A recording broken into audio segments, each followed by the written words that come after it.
Hello, good people of the internet. My name is Hexa, and welcome back to my channel where we are all about wellness, self-improvement, as well as a little bit of bath and beauty stuff. So if that sounds like something you're interested in, then please consider subscribing for more videos on those topics. For today's video, I've compiled the list of some of the most crucial and sometimes brutal life lessons that I've been learning from all of the self-help books that I'm reading, as well as the self-improvement gurus that I follow on social media. These are things that I keep on hearing being said over and over again in different ways by different people, but they all kind of drive home the same point. Watching this video doesn't mean that you can just stop your self-improvement journey and you've already learned everything that you need to know, but it is a really great starting point. So let's just get into it. The first life lesson that I've been learning from all of the self-help books I've read is that strength comes through struggle. Things will get worse before they get better, and you have to do hard things, uncomfortable things, before you can actually start making progress in your life. You're not going to find the strength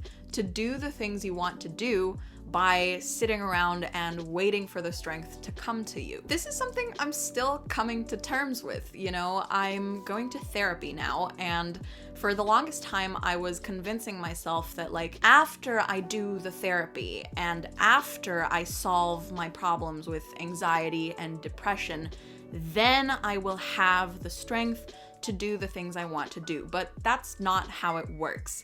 The strength comes as a direct result of doing those things anyways when it's hard. Your brain hates change. It's a self-preservation mechanism. Anything that is new or unfamiliar, our brains naturally process as being somehow dangerous or risky, and they do everything in their power to stop you from pursuing something new, whether that is a new job or even a new hobby. Like maybe you're learning piano or you're learning how to draw and you're like really excited about it and you're really passionate about it and you think this is gonna be great, and it is great for a little while, and then the first roadblock that you hit, your brain will tell you that, oh, this is hard, we don't like this, let's stop. And that's where most people quit. With other things like exercise, that quitting point often comes much sooner. Like as soon as you start running, you want to stop. As soon as you think about running, you don't want to do it. But there's a lot of power in momentum. And once you actually begin, once you actually take those steps, push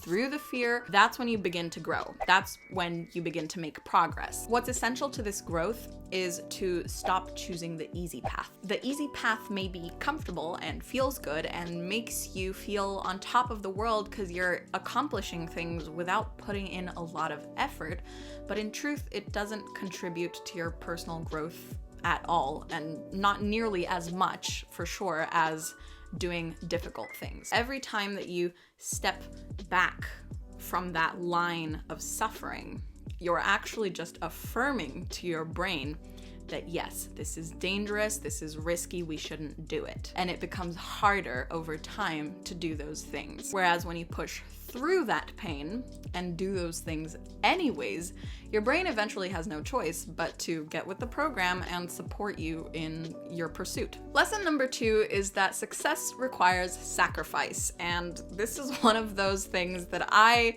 really don't like. I really have had a hard time accepting this and, you know, letting this seep into my brain. Mastery requires commitment, and commitment requires saying no to things that you want to do in order to be able to fully dedicate yourself to the things you really want to do. You have to prioritize. You have to write out a list of all of your goals, your career goals, creative goals, projects you want to work on.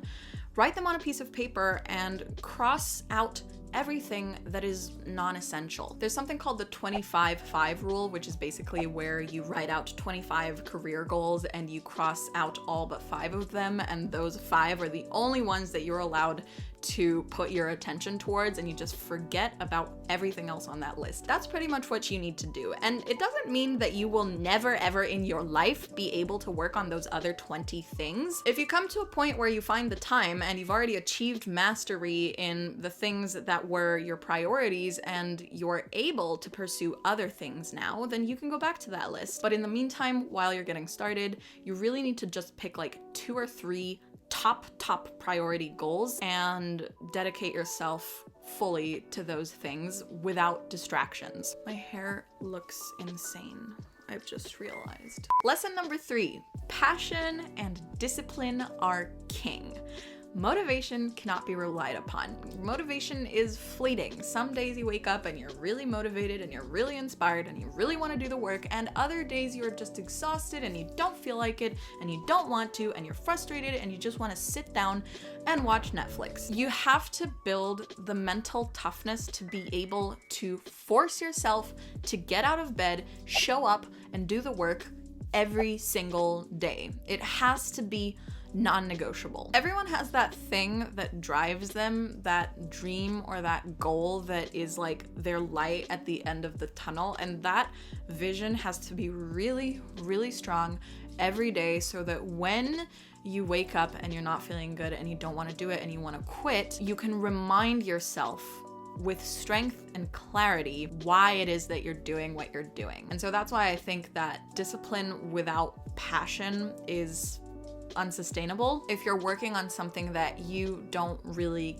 care about, that discipline could ultimately just end up wearing you down and leading to burnout. Now, if the passionless thing that you're doing right now is a means to an end, a means to a larger goal, then again, you need to be able to remind yourself of that and say, you know, I'm suffering right now in a job that I don't love so that I can have the money, you know, save up the money to start this business or whatever it is. So the next time that you find yourself not working towards your goals because you don't feel motivated, you need to remember motivation, like I said, is fleeting. It's not gonna be there for you every day, but you have to be there every day doing the work. Lesson number 4, another particularly painful and difficult one. You have to take responsibility for your own life. No excuses, no blame. A rather extreme way of putting this is to try to think of it as everything is your own fault. I don't really want to use the word fault or blame though, because it's not that. It's more that you take accountability, responsibility, and ownership of everything that happens in your life. I'm still working on this a lot. It's hard.